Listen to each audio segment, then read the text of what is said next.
Na Toyota, declaramos otimistas em relação ao amanhã, porque sabemos que já o estamos a construir.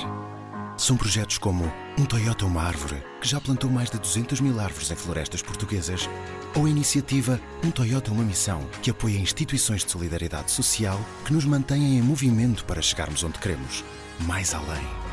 Conheça os projetos Toyota que estão a fazer mover o mundo em toyota.pt.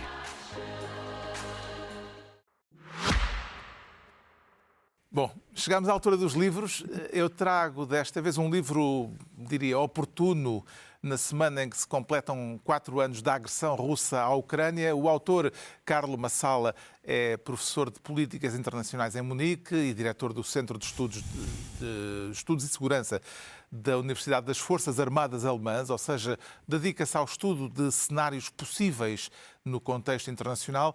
E este livro é precisamente isso, o desenvolvimento de um cenário que o autor considera plausível na guerra da Ucrânia.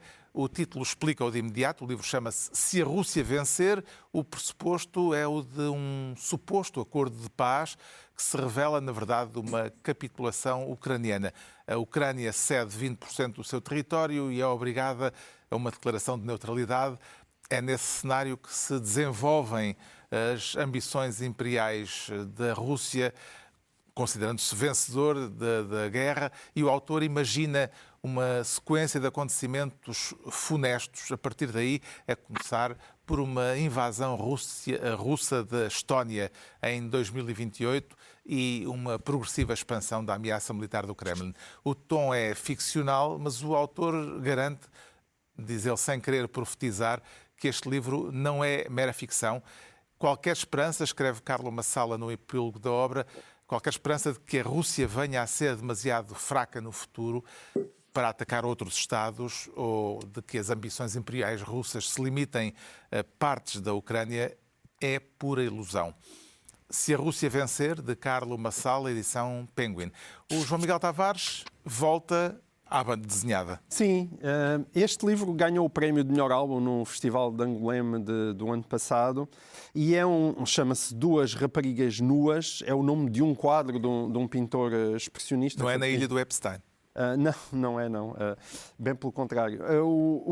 Isto é o título de um quadro que foi pintado em 1919 por este Otto Müller e é um daqueles quadros que com a ascensão do nazismo foram apreendidos pelo regime nazi, que depois muitos deles foram reunidos em exposições, diga-se, extraordinárias, que eram exposições de arte degenerada.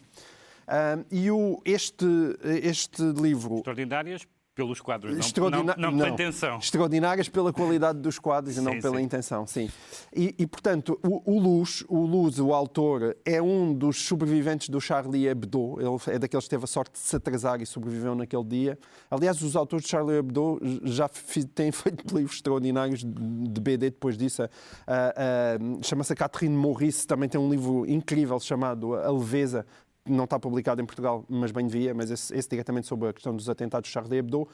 Esta é uma obra extremamente engenhosa sobre aquele quadro que é apresentado em plano subjetivo. Nós só no final é que vemos o quadro propriamente dito. Portanto, isto é um livro que é feito a partir do olhar do quadro e que é também um retrato daquilo que é a história do século XX e dos lugares por onde esse quadro foi passando.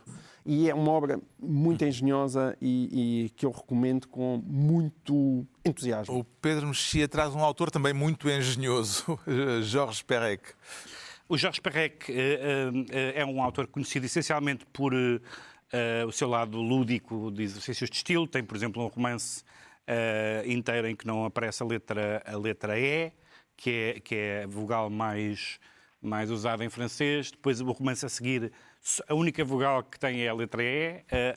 Portanto, parece um autor lúdico, mas os seus 2 primeiros romances, que se chama, foram ambos publicados pela Antígona, que se chama As Coisas, o primeiro, e o segundo é este, Um Homem que Dorme, são publicados em 65 e 67, são romances que, de certa forma, claro que a literatura não é essa a sua função, digamos assim, mas que, de certa forma, explica o ambiente que vai degenerar causar, não há uma degeneração, do maio de 68. O maio de 68, quando aconteceu, ninguém percebeu porque é que estava a acontecer. A situação económica era boa, porque é que os jovens estão... E então estes 2 livros mostra o primeiro sobre o consumismo e este sobre uma espécie de falta de sentido, mostra que é possível que numa sociedade pós-materialista, como se diz, as pessoas terem as suas necessidades materiais asseguradas e, no entanto, terem um descontentamento que gera revoltas e revoluções. Isso também casa bem com o Epstein. O Ricardo Araújo Pereira propõe um livro sobre teatro. Exato, Carlos. Sim, chama-se A Vida do Drama, do crítico, nascido em Inglaterra, Eric Bentley. Isso é um livro sobre teatro. Eu teria dificuldade em... Eu não quero dizer que se trata de uma introdução, porque normalmente temos a tendência para a inclinação de pensar, bom, se é uma introdução é relativamente elementar, e não é o caso, mas no fundo é um estudo sobre teatro, sobre os aspectos de uma peça, a personagem, o enredo, a encenação, etc., e os vários tipos de peça, tragédia, drama, farsa, etc. Tem um prefácio da professora Maria Sequeira Mendes, que são sempre uma coisa a salientar. Com A Vida do Drama se conclui mais uma reunião semanal. De hoje a 8 dias à mesma hora, os mesmos de sempre, também em podcast. Pedro Mexia, João Miguel Tavares e Ricardo Araújo Pereira.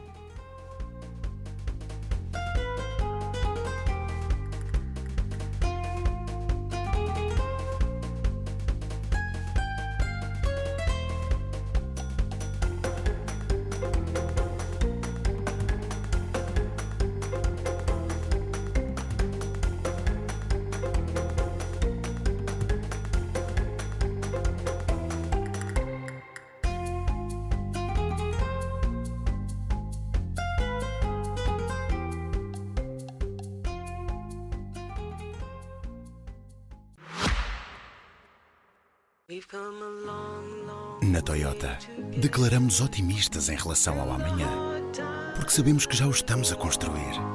São projetos como um Toyota uma árvore, que já plantou mais de 200 mil árvores em florestas portuguesas, ou a iniciativa Um Toyota uma Missão, que apoia instituições de solidariedade social que nos mantêm em movimento para chegarmos onde queremos, mais além. Conheça os projetos Toyota que estão a fazer mover o mundo em toyota.pt.